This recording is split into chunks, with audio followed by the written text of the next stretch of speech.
थे, कटप्पा लेकर आया हूं बाहुबली को हराने।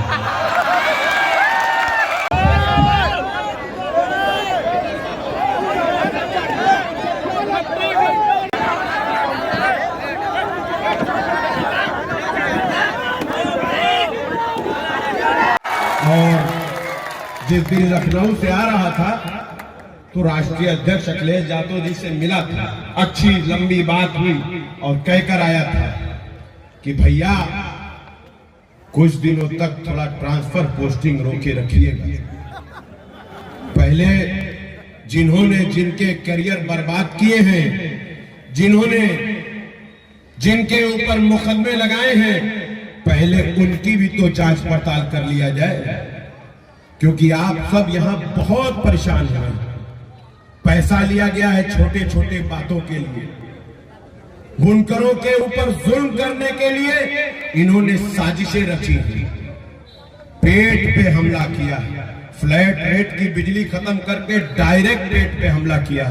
और वारे आवाम इस उत्तर प्रदेश की, इस गंगा जमुना तहजीब की आवाम की गाजियाबाद से गाजीपुर तक उखाड़ कर फेंक दिया है। इतना बुरी तरह से उखाड़ा है कि बौखला गए हैं, भूल बैठे हैं कि जिस संविधान की शपथ लेकर उस संवैधानिक कुर्सी पर बैठे हैं, उसी आवाम को ये बुलडोजर से डराने की धमकी दे बैठे। हमने कहा जिसके साथ लाखों करोड़ों बाहों का बल हो वो बाहुबली नहीं तो बाहुबली कौन? हम हैं, हमें इससे कोई गुरेज नहीं है। अगर मेरे लोगों की आन बान शान इज्जत आबरू पे कोई आंच डालने की कोशिश करेगा तो उस आंच को बुझाना हम जानते हैं। आज तक बुझाया है, आगे भी बुझाएंगे, हमें कोई रोक नहीं सकता इस बात से। और रही बात चंद दिनों की बात बची रह गई है, आज जो उछल रहे हैं, कूद रहे हैं, मेरे नौजवान साथियों के ऊपर कुछ बितके बैल जो हैं वो फुफकार रहे हैं। मेरे नौजवान साथियों की तरफ कुछ बैल अपनी सींग काट के खड़े हैं। समय वक्त आने दीजिए, खूंटे में यही ना बांध दिया तो आप भी कहिएगा।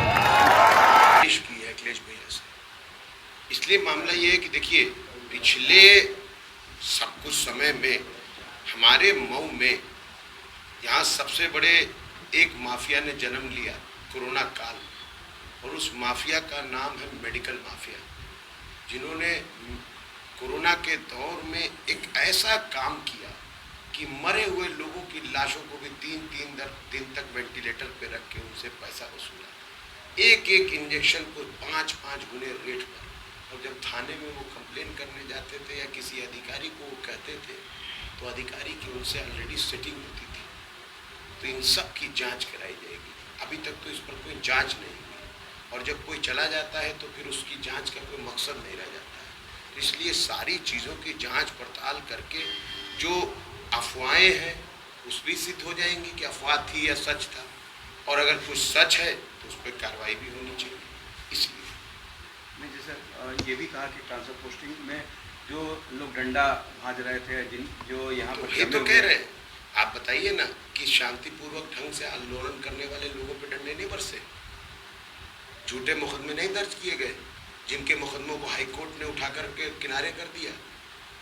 तो उन लोगों के साथ हिसाब किताब होना चाहिए कि नहीं होना चाहिए?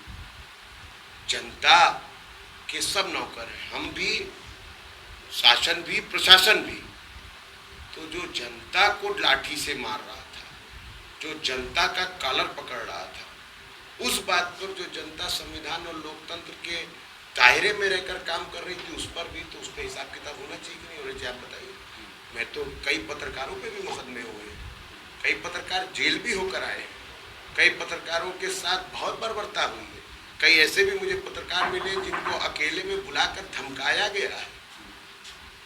अब आप लोग तो शिकायत करते नहीं क्योंकि चैनल में रहना है, मगर आवाम तो इन बातों को उठाती है ना, कहती है ना इन बातों को। हमसे जुड़े रहने के लिए हमारे YouTube चैनल को सब्सक्राइब करें और नई वीडियो की नोटिफिकेशन के लिए बेल आइकॉन को दबाएं। अगर आप ये वीडियो Facebook पर देख रहे हैं तो लाइक जरूर करें और ज्यादा से ज्यादा शेयर करें। धन्यवाद।